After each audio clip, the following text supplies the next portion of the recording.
Nataan. Magmerienda na tayo. Mga mamits, nagluto ako ng ginatan. Ayan, may kamunting kahoy, may gabi, at saka kamote. At dadagdagan natin ng bilo-bilo. Malagkit yan.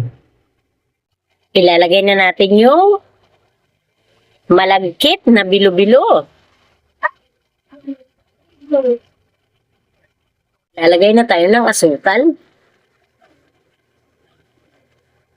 Tanggalin natin to. Hindi ko kasi sinasama yung mga parang mga buo-buo na yan.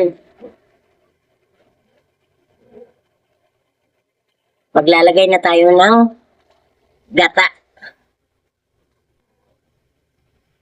Luto na ang ating ginataan. Bilo-bilo.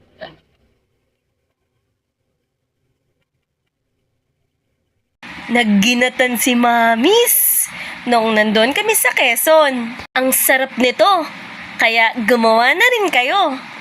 Thank you!